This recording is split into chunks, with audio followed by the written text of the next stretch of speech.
সব বুঝি। ওই তো ঠাকুর, আপন মনে পায়চারি করছেন আর কি সব বিড়বিড় করছেন।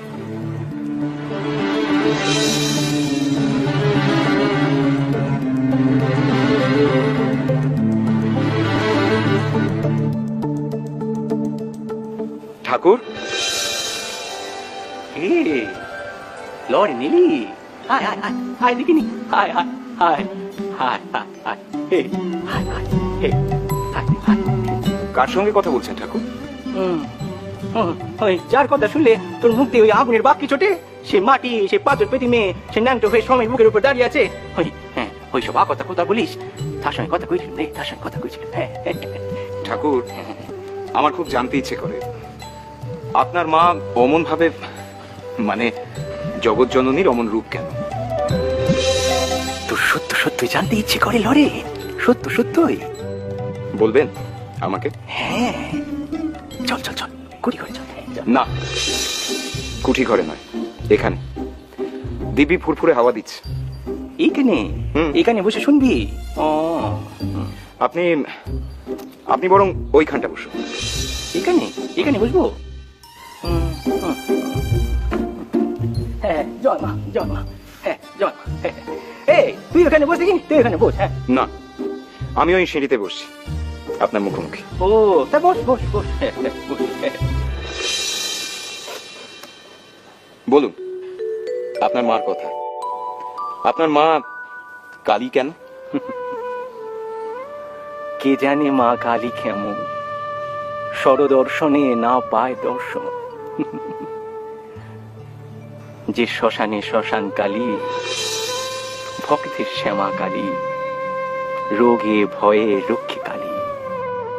কালী কাল রূপা, জীবের জনম মরণ তার পায়ে বেঁধে রেখেছে। জীবের জন্ম রে তার দূর দিয়ে পাঠাচ্ছে, আবার সব শেষে মরণের পারাবার তার পায়ে ফিরে আসছে। শ্যামা মা কি কল করেছে, 14 পোয়া কলের ভিতর কত রঙ্গ দেখাতেছে। অনেকটা সেরকম। 14 পোয়া? সেটা কিরকম হিসেব? এই যে এই খাঁচাটা, মানব দেহটা জীবের জীবন ধারণ, এর ভেতরে রয়েছে সেই কাল রূপা কালী। এক হাতে খাড়া, এক হাতে নরমুণ্ড, 2 হাতে বড়া ভয় নিয়ে ওই মরণ রে ভয় পাওয়া মানুষই রে সে যেন চিপ কেটে বলছে, ওরে ওরে তোরা ভয় পাসনি রে, ভয় পাসনি, সে যে আসবে, সে যে আসবে। যখন তোদের সব আলো ফুরিয়ে যাবে, তখন এই অনন্তের কালোতে তোরা মিশে যাবি, মিশে যাবি। আর তখনই তোদের ওই আমৃত্যুটা মুছে যাবে, আমৃত্যুটা মুছে যাবে।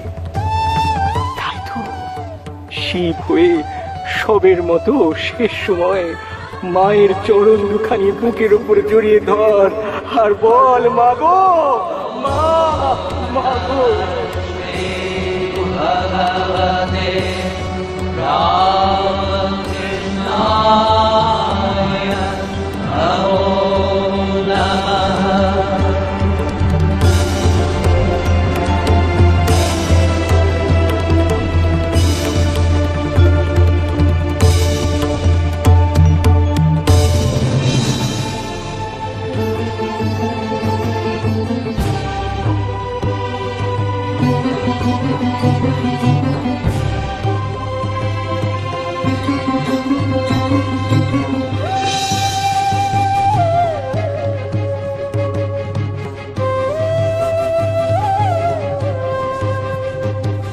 অবিনাশবাবু, তাড়াতাড়ি করুন।